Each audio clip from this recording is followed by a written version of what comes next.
जय श्री राम। ब्रह्मा पुराण की जय। योग और संख्या का वर्णन। मुनियों ने कहा, महर्षि, अब हमें योग का उपदेश दीजिए जो दुखों को दूर करने वाली औषधि है तथा जिस अविनाशी योग को जानकर हम भगवान पुरुषोत्तम का संयोग प्राप्त कर सकें। व्यास जी बोले, विप्रवरों, मैं संसार बंधन का नाश करने वाले योग का वर्णन करता हूँ, सुनो। उसका अभ्यास करके योगी पुरुष परम दुर्लभ मोक्ष प्राप्त कर लेता है। पहले गुरु की भक्ति पूर्वक आराधना करके बुद्धिमान पुरुष योग शास्त्र, इतिहास, पुराण और वेदों का श्रवण करे। तत्पश्चात आहार योग के दोष, देश और काल का ज्ञान प्राप्त करके निर्धंध एवं परिग्रह शून्य होकर योग का अभ्यास करे। सत्तू, जौ का माड़, मट्ठा, मूल, फल, दूध, जौ का हलवा, खुदी और तिल की खली, इन सब वस्तुओं का भोजन योग की सिद्धि करने वाला है। जिस समय मन व्याकुल ना हो, कानों में किसी प्रकार का शब्द ना आता हो, भूख प्यास का कष्ट ना हो, हर्ष शोक आदि दंड, सर्दी गर्मी तथा वायु बाधा ना पहुँचाती हो, ऐसे समय में योग साधना करना चाहिए। जहाँ कोई शब्द होता हो तथा जो जल के समीप हो, ऐसे स्थान में टूटी फूटी पुरानी गौशाला में, चौराहे पर, सांप बिच्छू आदि के स्थान में, शमशान भूमि में, नदी के तट पर, अग्नि के समीप, देव वृक्ष के नीचे, बांबी पर, भयानक स्थान में, कुएं के समीप तथा सूखे पत्तों पर कभी योगाभ्यास नहीं करना चाहिए। जो मूर्तावश इन स्थानों की परवाह ना करके वही योग साधना करता है, उसके सामने विघ्न कारक दोष आते हैं। उन दोषों का वर्णन करता हूँ, सुनो। बहरापन, जड़ता, स्मरण शक्ति का लोप, गूंगापन, अंधापन, ज्वर तथा अज्ञान जनित दोष, यह सभी उसे प्राप्त होते हैं। अतः योग वेता पुरुषों को सदा सब प्रकार से शरीर की रक्षा करनी चाहिए, क्योंकि शरीर ही धर्म, अर्थ, काम और मोक्ष चारों पुरुषार्थों का साधन है। एकांत आकाश में, गूढ़ स्थान में, शब्द और भय से रहित पर्वतीय गुफा में, सूने घर में अथवा पवित्र रमणीय तथा एकांत देव मंदिर में बैठकर रात के पहले और पिछले पहर में अथवा दिन के पूर्वा और मध्य काल में एकाग्रचित होकर योग साधन करे। भोजन थोड़ा और नियम के अनुकूल हो, इंद्रियों पर पूरा नियंत्रण रहे। सुंदर आसन पर पूर्वाभिमुख बैठकर योगाभ्यास करना उचित है। आसन सुखद और स्थित हो, अधिक ऊंचा या अधिक नीचा ना हो। योग के साधक को निस्पृहा, सत्यवादी और पवित्र होना चाहिए। वह निंद्रा और क्रोध को अपने वश में रखे, संपूर्ण भूतों के हित में तत्पर रहे, सब प्रकार के दंडों को सहन करे, शरीर, चरण और मस्तक को समान स्थिति में रखे। दोनों हाथ नाभि पर रखकर शांत हो, पदासन से बैठे, दृष्टि को नसिका के अग्रभाग पर लगाकर प्राणायाम पूर्वक मौन रहे। मन के द्वारा इंद्रियां समुदाय को विषयों की ओर से हटाकर हृदय में स्थापित करे। दीर्घ स्वर से प्रणव का उच्चारण करते हुए मुख को बंद रखे और स्वयं भी स्थित रहे। योगी पुरुष नेत्र बंद करके बैठे। वह तमोगुण की वृत्ति को रजोगुण से और रजोगुण की वृत्ति से को सत्वगुण से आच्छादित करके निर्मल एवं शांत हृदय कमल की कर्णिका में लीन, सर्वव्यापी, निरंजन, मोक्षदायक भगवान पुरुषोत्तम का निरंतर चिंतन करे। योग वेता पुरुष पहले अंतकरण सहित इंद्रियों और पंचभूतों को क्षेत्रज्ञ में स्थापित करे और क्षेत्रज्ञ को परमात्मा में नियुक्त करे। तत्पश्चात योगाभ्यास करे। जिस पुरुष का चंचल मन समस्त विषयों का परित्याग करके परमात्मा में लीन हो जाता है, उसके सामने योग सिद्धि प्रकाशित होती है। जब योग युक्त पुरुष का चित्त समाधि काल में सब विषयों में निवृत्त हो, पर ब्रह्मा में एकीभूत हो जाता है, उस समय वह परम पद प्राप्त होता है। जब योगी का चित्त परमानंद को प्राप्त कर किसी भी कर्म में आसक्त नहीं होता, उस समय वह निर्वाण पद को प्राप्त होता है। योगी अपने योग बल से शुद्ध सूक्ष्म गुणातीत तथा सत्व गुण संपन्न पुरुषोत्तम को प्राप्त करके निसंदेह मुक्त हो जाता है। संपूर्ण भोगों की ओर से निस्पृह सर्वत्र प्रेम पूर्वक दृष्टि रखने वाला तथा सब अनात्म पदार्थों में अनित्य बुद्धि रखने वाला योगी ही मुक्त हो सकता है। जो योग वेता पुरुष वैराग्य के कारण इंद्रियों के विषयों का सेवन नहीं करता और निरंतर अभ्यास योग में लगा रहता है, उसकी मुक्ति में तनिक भी संदेह नहीं है। केवल पदासन लगाने से और नसिका के अग्रभाग पर दृष्टि रखने से ही योग की सिद्धि नहीं होती। वास्तव में मन और इंद्रियों के सहयोग, उनकी एकाग्रता को ही योग कहते हैं। मुनिवरों, इस प्रकार मैंने संसार बंधन से मुक्ति के साधनभूत मोक्षदायक योग का वर्णन किया। मुनि बोले, द्विज श्रेष्ठ, आपके मुख रूपी समुद्र से निकले हुए वचनामृत का पान करने से हमें तृप्ति होती नहीं दिखाई देती, अतः पुनः मोक्षदायक योग और संख्या का विस्तार पूर्वक वर्णन कीजिए। तपस्या, ब्रह्मचार्य, सर्व त्याग और बुद्धि, जिस उपाय से मन और इंद्रियों की एकाग्रता प्राप्त हो, वह बतलाने की कृपा कीजिए। व्यास जी ने कहा, विधा, तप, इंद्रिय निग्रह और सब त्याग के बिना कोई भी सिद्धि नहीं पा सकता। संपूर्ण महाभूत विधाता की पहली सृष्टि है। वह प्राणियों के शरीर में भरे हुए है। पृथ्वी से देह का निर्माण हुआ है। चित्त, नाहट और पसीने आदि जल के अंश है। अग्नि से नेत्र तथा वायु से प्राण और अपान उत्पन्न हुए हैं। नाक, कान आदि के छिद्र आकाश तत्व के स्वरूप हैं। चरणों में विष्णु, हाथों में इंद्र और उदर में अग्नि देवता भोक्ता रूप से स्थित रहते हैं। कानों में श्रोत्र इंद्रियां और दिशाएं हैं।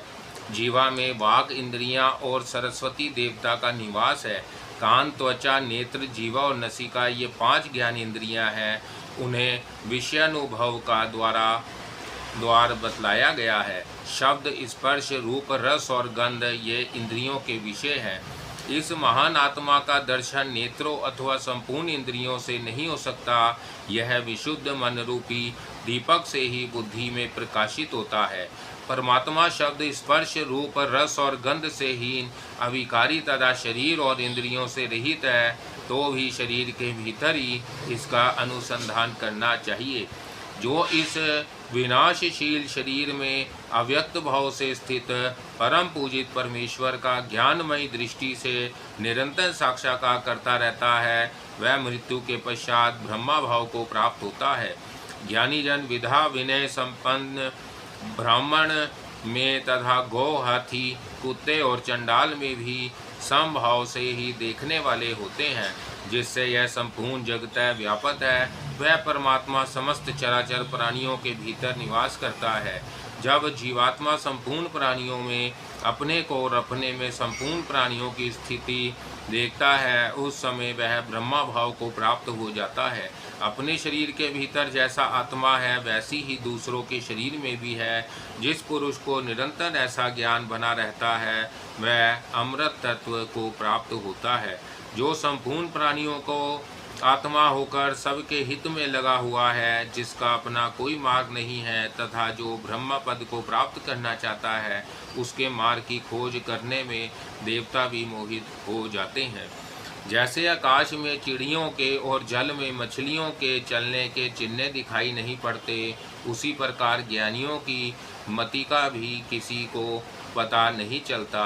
काल संपूर्ण प्राणियों को पकाता है, किंतु जहाँ काल भी पकाया जाता है, जो काल का भी काल है, उस आत्मा को कोई नहीं जानता। पर ब्रह्मा परमात्मा ना ऊपर है, ना नीचे है, ना इधर है और ना बीच में है। कोई किसी अंश में उसको ग्रहण कर सकता है। संपूर्ण लोक उसके भीतर ही स्थित है, उसके बाहर कुछ भी नहीं है। यद्यपि कोई धनुष से छूटे हुए बाण अथवा मन के समान वेग से निरंतर आगे की ओर दौड़ता रहे, तो भी कभी उस परमेश्वर का अंत नहीं पा सकता। उससे अधिक सूक्ष्म तथा उससे बढ़कर स्थूल दूसरी कोई वस्तु नहीं है। उसके सब और हाथ पैर हैं, सब और नेत्र हैं तथा सब और सिर मुख और कान है। वह संसार में सबको व्यापक करके स्थित है, छोटे से छोटा और बड़े से बड़ा भी वही है। यद्यपि वह सब प्राणियों के भीतर निश्चय ही स्थित रहता है, तो भी वह किसी को दिखाई नहीं देता। शर और अशर ये पुरुष के दो भेद हैं। संपूर्ण भूत तो शर है और दिव्य अमृत स्वरूप चेतन आत्मा अक्षर है। 9 द्वारों वाले पुर का निर्माण करके जितेंद्रियां तथा नियम परायण हंस उसमें वास करता है। समस्त चराचर भूतों का आत्मा ऐसा ही है। अजन्मा आत्मा भांति भांति के विकल्पों का त्याग और शरीरों का संचय करता है, इसलिए पारदर्शी विधानों ने उसे हंस कहा है। हंस नाम से जिस अविनाशी जीवात्मा का प्रतिपादन किया गया है वह कुटस्थ अक्षर ही है। इस प्रकार जो विधान उस अक्षर आत्मा को जान लेता है वह जन्म मृत्यु के बंधन से छुटकारा पा जाता है। ब्राह्मणों, इस प्रकार तुम्हारे पूछने पर मैंने ज्ञान युक्त संख्या का यथावत वर्णन किया। अब योग की बातें बतलाऊंगा, सुनो। इंद्रिया, मन और बुद्धि की वृत्तियों को सब ओर से रोककर व्यापक आत्मा के साथ उनकी एकता स्थापित करना ही योग शास्त्र के मत में उन्मत्त ज्ञान है। योगी पुरुष को शाम दम से संपत्र होना चाहिए। वह अध्यात्म शास्त्र का अनुशीलन करे, आत्मा में ही अनुराग रखे, शास्त्रों का तत्व जाने और निष्काम भाव से पवित्र कर्मों का अनुष्ठान करे। इस प्रकार साधन संपत्र होकर योगोत्तर उत्तम ज्ञान को प्राप्त करें। काम, क्रोध, लोभ, भय और स्वपन ये 5 योग के दोष हैं। इन्हें विधान पुरुष जानते हैं। इन सभी दोषों का उच्छेद करके अपने को योग का अधिकारी बनाए। धीर पुरुष मन को वश में रखने से, क्रोध पर और संकल्प का त्याग करने से काम पर विजय पाता है। सत्व गुण का सेवन करने से वह निंद्रा का नाश कर सकता है। धैर्य के द्वारा योगी शिशन और उदर की रक्षा करे। नेत्रों की सहायता से हाथ और पैरों की रक्षा करे। मन के द्वारा नेत्र और कानों की तथा कर्म के द्वारा मन और वाणी की रक्षा करे।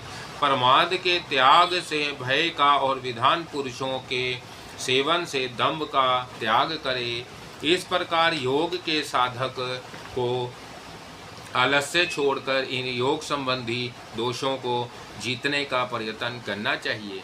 वह अग्नि, ब्राह्मण तथा देवताओं को सदा प्रणाम करे। मन पर प्रभाव डालने वाली हिंसा युक्त उदंडता पूर्वक वाणी ना बोले।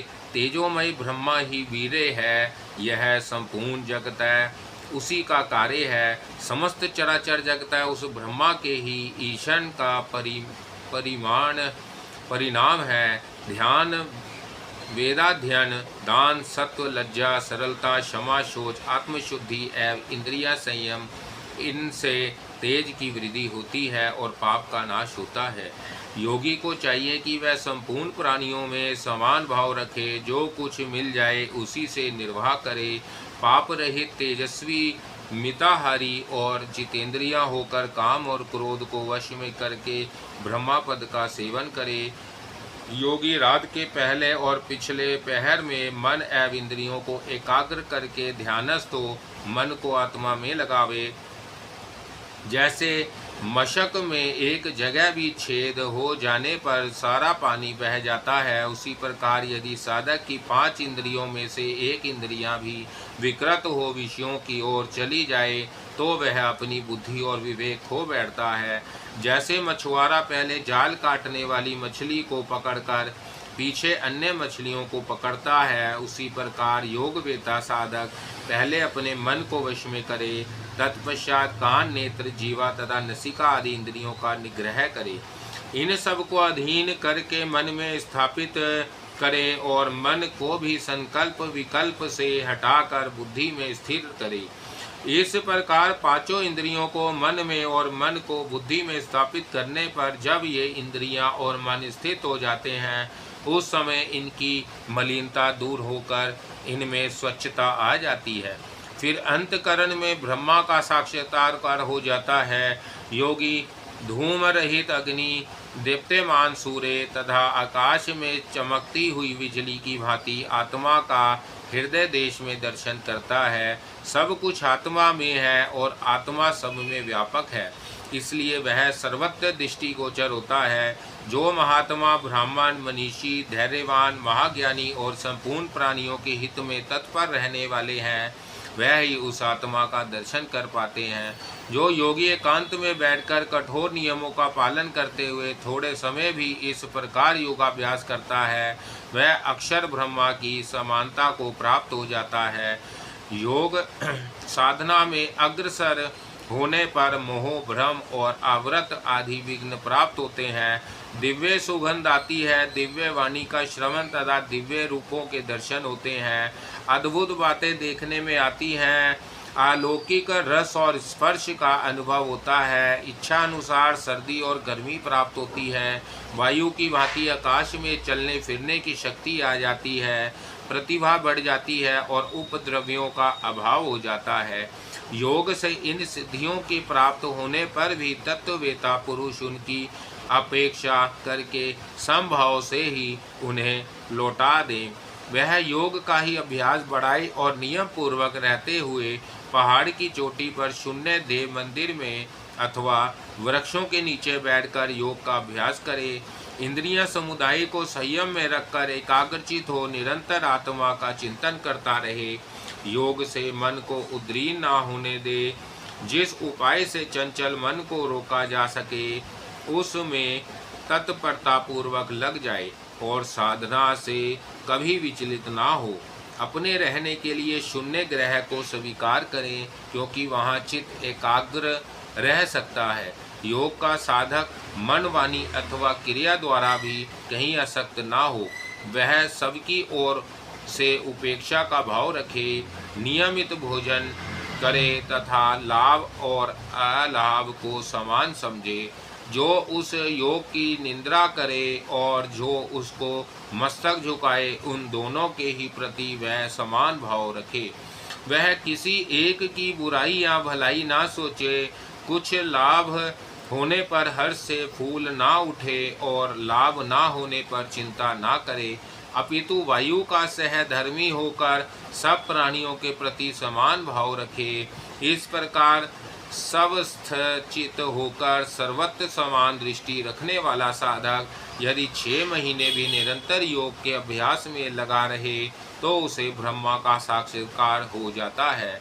दूसरे लोग धन की इच्छा या संग्रह करने के कारण अत्यंत विकल है, यह देखकर उसकी ओर से विरक्त हो जाए। मिट्टी के ढेले, पत्थर और सुवर्ण को समान समझे। इस प्रकार योग मार्ग पर चलने वाला साधक मोहवश कभी उससे विचलित ना हो। कोई नीच वर्ण का पुरुष अथवा स्त्री ही क्यों ना हो, यदि उसे धर्म करने की अभिलाषा हो तो वह भी इस योग मार्ग से परम गति को प्राप्त कर सकता है। योगी पुरुष अजन्मा, पुरातन, जरावस्था से रहित, सनातन, इंद्रियातीत एवं अगोचर ब्रह्मा को प्राप्त होते हैं। जो मनीषी पुरुष इस योग की पद्धति पर दृष्टिपात करके इसे अपनाते हैं, वह ब्रह्मा जी के समान हो उस उत्तम गति को प्राप्त करते हैं, जहाँ से पुनः इस संसार में नहीं आना पड़ता।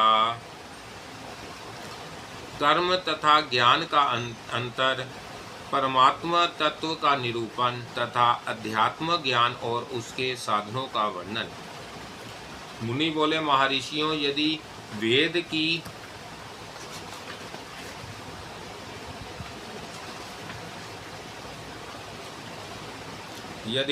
की ऐसी आज्ञा है कि कर्म करो तथा यह भी आदेश है कि कर्म का त्याग करो, तो यह बताइए कि मनुष्य ज्ञान के द्वारा कर्म त्याग देने पर किस गति को प्राप्त होते हैं तथा कर्म करने से उन्हें किस फल की प्राप्ति होती है। इस बात को हम सुनना चाहते हैं, क्योंकि उक्त दोनों आज्ञाएं परस्पर विरुद्ध प्रतीत होती हैं। व्यास जी ने कहा, ब्राह्मणों, ज्ञान से मनुष्य जिस गति को पाते हैं और कर्म से उन्हें जैसे गति मिलती है उसका वर्णन करता हूँ, सुनो। तुम्हारे इस प्रश्न का उत्तर गहन है। शास्त्र में 2 मार्गों का वर्णन है। एक का नाम प्रवृत्ति धर्म है और दूसरे को निवर्ती धर्म कहा गया है। प्रवृत्ति मार्ग को कर्म और निवर्ती मार्ग को ज्ञान भी कहते हैं। कर्म से मनुष्य बंधन में पड़ता है और ज्ञान से मुक्त हो जाता है। इसलिए पारदर्शी यति कर्म नहीं करते। कर्म से मरने के बाद जन्म लेना पड़ता है। 16 तत्वों से बने हुए शरीर की प्राप्ति होती है, किंतु ज्ञान से नित्य अव्यक्त एवं अविनाशी परमात्मा प्राप्त होते हैं। कुछ मंदबुद्धि मानव कर्म की प्रशंसा करते हैं, अतः वह भोगासक्त होकर बारंबार देह के बंधन में पड़ते हैं। परंतु जो धर्म के तत्व को भली भांति समझते हैं तथा जिन्हें उत्तम बुद्धि प्राप्त है, वह कर्म की उसी तरह प्रशंसा नहीं करते जैसे नदी का पानी पीने वाला मनुष्य कुएं का आदर नहीं करता। कर्म के फल मिलते हैं, सुख और दुख, जन्म और मृत्यु, किंतु ज्ञान से उस पद की प्राप्ति होती है जहाँ जाकर मनुष्य सदा के लिए शोक से मुक्त हो जाता है। जहाँ जन्म मृत्यु जरा और वृद्धि उसका स्पर्श नहीं करते, वहाँ केवल अव्यक्त अचल ध्रुव अव्यक्त कर्त एवं अमृत स्वरूप पर ब्रह्मा की ही स्थिति है। उस स्थिति में पहुँचे हुए मनुष्यों को शीत उष्ण आदि दंड बाधा नहीं पहुँचाते। मानसिक विकार और क्रिया द्वारा भी उन्हें कष्ट नहीं होता। वह समतत्व भाव से युक्त, सबके प्रति मैत्री रखने वाले और संपूर्ण प्राणियों के हित में रहने वाले होते हैं। ब्राह्मणों, देह, इंद्रियां और मन आदि जो प्रकृति के विकार हैं, वह क्षेत्रज्ञ के ही आधार पर स्थित है। वह जड़ होने के कारण क्षेत्रज्ञ को नहीं जानते, किंतु क्षेत्रज्ञ उन सब को जानता है। जैसे चतुर सारथी अपने वंश में किए बलवान एवं उत्तम घोड़ों से अच्छी तरह काम लेता है, उसी प्रकार क्षेत्रज्ञ भी अपने अधीन किए हुए मन और इंद्रियों द्वारा संपूर्ण कार्य सिद्ध करता है। इंद्रियों की अपेक्षा उनके विषय पर सूक्ष्म और श्रेष्ठ है। विषयों से मन पर है, मन से बुद्धि पर है, बुद्धि से महतत्व पर है, महतत्व से अव्यक्त पर है और अव्यक्त से अविनाशी परमात्मा पर है। अविनाशी परमात्मा से पर कुछ भी नहीं है, वही परता की सीमा है तथा वही परम गति है। इस प्रकार संपूर्ण प्राणियों के भीतर छिपा हुआ यह परमात्मा सबके जानने में नहीं आता। उसे तो सूक्ष्मदर्शी ज्ञानी महात्मा ही अपनी सूक्ष्म एवं श्रेष्ठ बुद्धि से देखते हैं। मन सहित इंद्रियों को तथा इंद्रियों के साथ उनके विषय को भी बुद्धि के द्वारा अंतरात्मा में लीन करके नाना प्रकार के दृश्यों का चिंतन ना करे। ध्यान के द्वारा मन को विषयों की ओर से हटाकर विवेक के द्वारा उसे स्थिर करे और शांत भाव से स्थिर हो जाए। ऐसा करने से साधक परम पद को प्राप्त होता है। जो इंद्रियों के वश में रहता है वह मानव विवेक शक्ति को खो देता है और अपने को काम और शत्रुओं के हाथ में देकर मृत्यु को प्राप्त होता है। इसलिए वह सब प्रकार के संकल्पों का नाश करके चित्त को सत्य योग बुद्धि में स्थापित करे। यों करने से चित्त में प्रसाद गुण आता है, जिससे यति पुरुष शुभ और अशुभ दोनों को जीत लेता है। प्रसन्नचित्त साधक परमात्मा में स्थित होकर अत्यंत आनंद का अनुभव करता है। चित्त की प्रसन्नता का लक्षण यह है कि सदा सुषुप्ति के समान सुख का अनुभव होता रहे, अथवा वायु शून्य स्थान में जलते हुए निष्काम दीपक की लौ के समान मन कभी चंचल ना हो। जो मिताहारी और शुद्ध चित्त होकर रात के पहले तथा पिछले भाग में आत्मा को परमात्मा के ध्यान में लगाता है, वही अपने अंतकरण में परमात्मा का दर्शन करता है। यह उपदेश संपूर्ण वेदों का रहस्य है। यह परमात्मा का बोध करने वाला शास्त्र है। धर्म और सत्य के संपूर्ण उपाख्यानों में जो सार वस्तु है, उसका 10,000 वर्षों तक मंथन करके यह अमृतमय उपदेश निकाला गया है।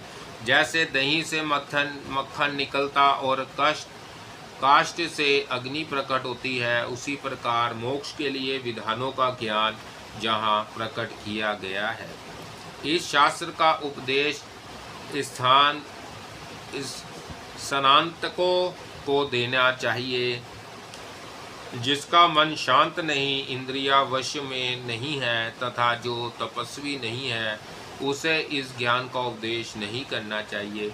जो वेद का ज्ञाता नहीं है, जिसके मन में गुरु के प्रति भक्ति नहीं है, जो दोष देखने वाला, कुटिल आज्ञा का पालन न करने वाला, व्यर्थ तर्क वितर्क से दूषित और चुगलखोर है, उसे भी इसका उपदेश नहीं देना चाहिए।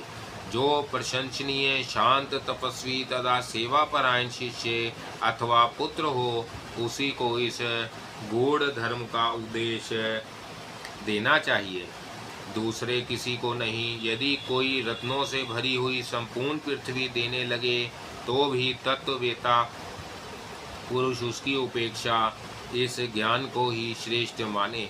अतः मैं तुम्हें अत्यंत गूढ़ अर्थ वाले अध्यात्म ज्ञान का उपदेश देता हूँ, जो मानवीय ज्ञान से बाहर है, जिसे महर्षियों ने ही जाना है तथा जिसका संपूर्ण उपनिषदों में वर्णन किया गया है। मुनिवरों, तुम लोग जो बात पूछते थे और तुम्हारे हृदय में जिसके विषय में संदेह था, वह सब तुमने सुन लिया। मेरे मन में जैसा निश्चय था वह सब बता दिया, अब और क्या सुनाऊं। मुनियों ने कहा, ऋषि श्रेष्ठ, अब पुनः अध्यात्म ज्ञान का विस्तार पूर्वक वर्णन कीजिए। अध्यात्म क्या है और उसे हम किस प्रकार जाने। व्यास जी बोले, ब्राह्मणों, अध्यात्म का जो स्वरूप है उसे बताता हूँ, तुम उसकी व्याख्या ध्यान देकर सुनो। पृथ्वी, जल, तेज, वायु और आकाश, ये पंच महाभूत संपूर्ण प्राणियों के शरीर में स्थित है। शब्द, श्रवणेन्द्रियां और शरीर के संपूर्ण छिद्र आकाश से प्रकट हुए हैं। प्राण, चेष्टा और स्पर्श की उत्पत्ति वायु से हुई है। रूप, नेत्र और जठर, नल, ये तीन अग्नि के कार्य हैं। रस, रसना और चिकनाहट, ये जल के गुण हैं।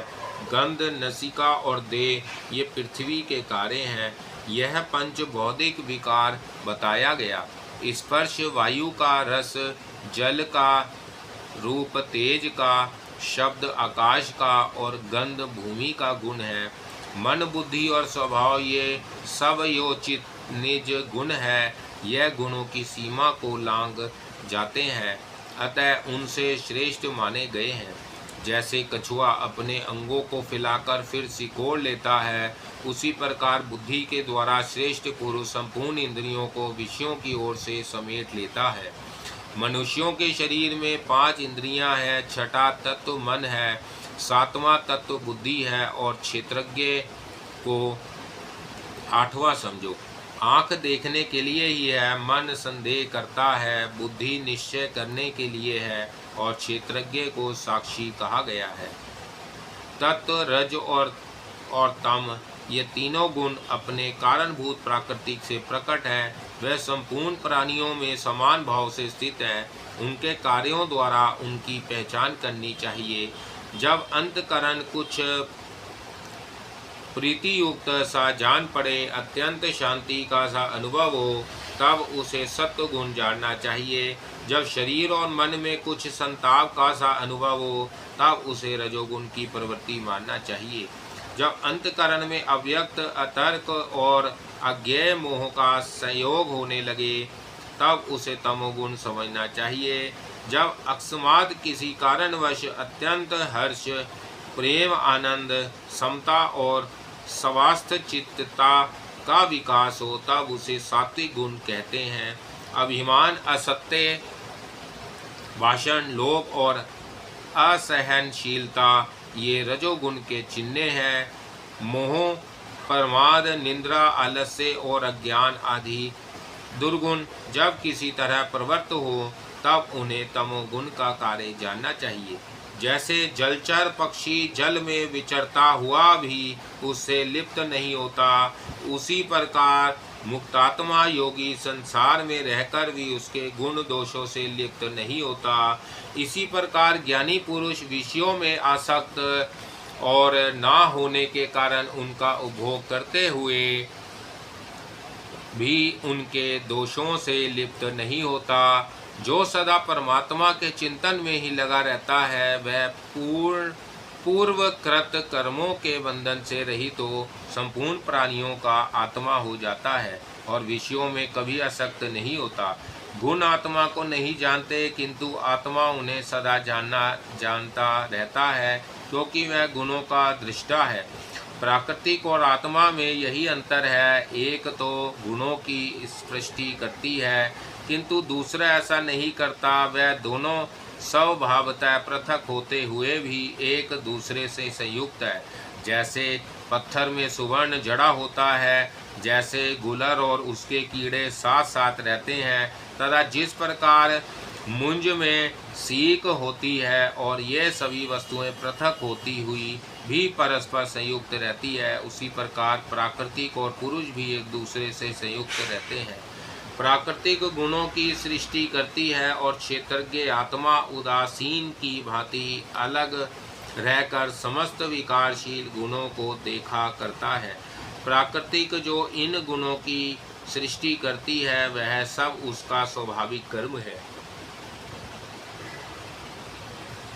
जैसे मकड़ी अपने शरीर से तंतुओं की सृष्टि करती है, वैसे ही प्राकृतिक भी समस्त त्रिगुणात्मक पदार्थों को जन्म देती है। किन्हीं का मत है कि तत्व ज्ञान से जब गुणों का नाश कर दिया जाता है तब वह फिर उन उत्पन्न नहीं होते, उनका सर्वथा वाद हो जाता है, क्योंकि फिर उनका कोई चिन्ह नहीं उपलब्ध होता। इस प्रकार वह भ्रम या अविद्या के निवारण को ही मुक्ति मानते हैं। दूसरों के मत में त्रिविध दुखों की अत्यधिक निवृत्ति ही मोक्ष है। इन दोनों मतों पर अपनी बुद्धि के अनुसार विचार करके सिद्धांत का निश्चय करे। आत्मा आदि और अंत से रहित है, उसे जानकर मनुष्य हर्ष और क्रोध को त्यागे और मत्सर्य रहित होकर विचरण करे। जैसे तैरने की कला ना जानने वाले मनुष्य यदि भरी हुई नदी में कूद पड़ते हैं तो वह डूब जाते हैं, किंतु जो तैरता जानता है वह कष्ट में नहीं पड़ते। वह तो जल में भी स्थल ही भांति विचरते हैं। उसी प्रकार ज्ञान स्वरूप आत्मा को प्राप्त हुआ तत्ववेता पुरुष संसार सागर को पार जाता है। जो संपूर्ण प्राणियों के आवागमन को जानकर सबके प्रति समभाव रखते हुए बर्ताव करता है, वह उत्तम शांति को प्राप्त होता है। ब्राह्मण में इस ज्ञान को प्राप्त करने की सहज शक्ति होती है। मन और इंद्रियों का संयम तथा आत्मा का ज्ञान ये मोक्ष प्राप्ति के लिए पर्याप्त साधन है। तत्व का ज्ञान प्राप्त करके मनुष्य बुद्ध ज्ञानी हो जाता है। बुद्ध का इसके सिवा और क्या लक्षण हो सकता है। बुद्धिमान मनुष्य इस आत्म तत्व को जानकर कृतकृत्य हो संसार बंधन से मुक्त हो जाते हैं। अज्ञानी पुरुषों को परम लोक में जो महान भय प्राप्त होता है वह ज्ञानी को नहीं होता। ज्ञानी पुरुषों को जो सनातन गति प्राप्त होती है उससे बढ़कर दूसरी कोई गति नहीं है। मुनि बोले, भगवान अब आप उस धर्म का वर्णन कीजिए जो सब धर्मों से श्रेष्ठ है तथा जिससे बढ़कर दूसरा कोई धर्म नहीं है।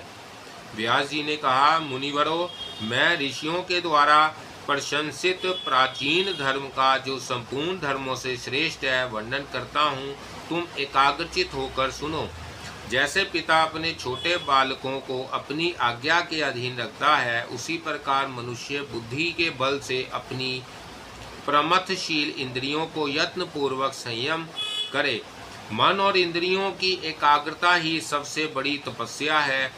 उसे ही सब धर्मों की अपेक्षा श्रेष्ठ धर्म जानना चाहिए। पांचों इंद्रियों सहित छठे मन को बुद्धि के द्वारा एकाग्र करके सदा अपने आप में ही संतुष्ट रहे। नाना प्रकार के चिंतनीय विषयों का चिंतन ना करे। जिस समय ये इंद्रियां अपने विषयों से हटकर बुद्धि में स्थित हो जाएगी, उसी समय तुम्हें सनातन परमात्मा का दर्शन होगा। धूम रहित अग्नि के समान देवतेमान उस परम महान सर्वात्मा परमेश्वर को मनीषी ब्राह्मण ही देख पाते हैं। जलते हुए ज्ञानमय प्रदीप के द्वारा पुरुष अपने अंतकरण में ही आत्मा का दर्शन करता है। ब्राह्मणों, तुम लोग भी उसी प्रकार आत्मा का साक्षात्कार करके संसार से विरक्त हो जाओ। जैसे सांप कैचुल छोड़ता है, वैसे ही तुम भी सब पापों से मुक्त हो जाओगे। इस प्रकार बुद्धि को प्राप्त कर लेने पर तुम्हारे मन में चिंता तथा वेदना नहीं रहेगी। अविद्या एक भयंकर नदी है, जिसके सब और स्तोत्र है। यह लोगों को प्रवाहित करने वाली है। पांचों इंद्रियां इस नदी के भीतर रहने वाले ग्राह है। मानसिक संकल्प विकल्प ही इसके तट है। यह लोभ मोह रूपी तृण से आच्छादित रहती है। काम और क्रोध रूपी सर्पों से युक्त है। सत्य ही इससे पार करने वाला पुण्य तीर्थ है। इसमें असत्य का तूफान उठता करता है। क्रोध ही इस श्रेष्ठ नदी की कीचड़ है। इसका उद्गम स्थान अव्यक्त है। यह काम क्रोध से व्यापक तथा वेग से बहने वाली है। अजितेंद्रियों पुरुषों के लिए इसे पार करना अत्यंत कठिन है। जो यह नदी संसार रूपी समुद्र में मिलती है, अपना जन्म ही इस नदी की उत्पत्ति का कारण है। जीवा रूपी भंवर के कारण इसको पार करना कठिन है। स्थित बुद्धि वाले पवित्र मनीषी पुरुष ही इस नदी को पार कर पाते हैं। तुम सब लोग भी इस नदी के पार हो जाओ। इससे पार हो सब बंधनों से मुक्त हुआ पवित्र जितात्मा पुरुष उत्तम बुद्धि पाकर ब्रह्म स्वरूप हो जाता है। वह सब क्लेशों से छूट जाता है। उसका अंतकरण प्रसन्न तो पूर्ण रहता है तथा वह पाप रहित हो जाता है। उसमें हर्ष और क्रोध रूपी विकार नहीं रह जाते। उसकी बुद्धि क्रूर होती है। इस बुद्धि को प्राप्त करके तुम लोग समस्त प्राणियों की उत्पत्ति और प्रलय को देख सकोगे। जहाँ बताए हुए धर्म को विधानों ने सब धर्मों से श्रेष्ठ माना है, वह आत्मज्ञान का उपदेश संपूर्ण गुहा रहस्यों में भी सबसे अधिक गोपनीय है। जो कोई परम पवित्र हितैषी तथा भक्त हो, उसी को इसका उपदेश करना चाहिए। ब्राह्मणों, मैंने यहाँ जिस ज्ञान का वर्णन किया है, वह अनायास ही आत्मा का साक्षात्कार करने वाला है। वह आत्म तत्व न स्त्री है, न पुरुष है और न नपुंसक ही है। उसमें दुख और सुख दोनों का भाव है। वह साक्षात ब्रह्मा, भूत भविष्य और वर्तमान सब उसी के रूप हैं। कोई पुरुष हो या स्त्री, जो उस ब्रह्मा को जान लेता है, उसे फिर जन्म नहीं लेना पड़ता। विप्रगण सब प्रकार के मतों ने इस विषय का जैसा प्रतिपादन किया है, उसके अनुकूल ही मैंने भी वर्णन किया है। मुनि बोले, ब्रह्मा जी ने उपाय से ही मोक्ष की प्राप्ति बताई है, बिना उपाय के नहीं। अतः हम न्यायानुकूल उपायों को ही सुनना चाहते हैं। व्यास जी ने कहा, महाप्रयाग मुनिवरों, हम लोगों में ऐसी ही निर्गुण दृष्टि होनी उचित है। उपाय से ही सब पुरुषार्थों की खोज करनी चाहिए। मोक्ष का एक ही मार्ग है, उसे सुनो। क्षमा के द्वारा क्रोध का नाश करें। इच्छा, देश और काम को धैर्य से शांत करें। तत्ववेता योगी ज्ञान के अभाव से निंद्रा तथा भेद बुद्धि का निराकरण करें। हितकर सुपक्व और स्वस्थ भोजन से वह सब प्रकार के उपद्रवों को मिटाए। विधान पुरुष संतोष से, लोभ और मोह का, तात्विक दृष्टि से, विषयों की आसक्ति का, दया से, अधर्म का, सब में अनित्य बुद्धि के द्वारा स्नेह का तथा योग साधना से सुधा का निवारण करे।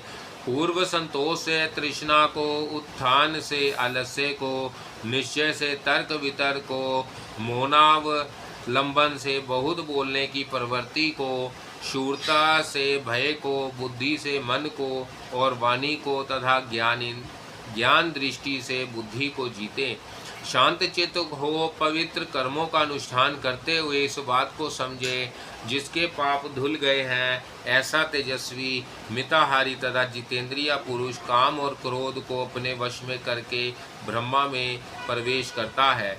अविवेक और आसक्ति का भाव, दीनता का त्याग, अभिनय से दूर रहना, चित्त में उद्वेग ना आने देना, स्थिरता धारण किए रहना तथा मन, वाणी और शरीर को संयम में रखना, यह सब मोक्ष का प्रसादपूर्ण निर्मल एवं पवित्र मार्ग है।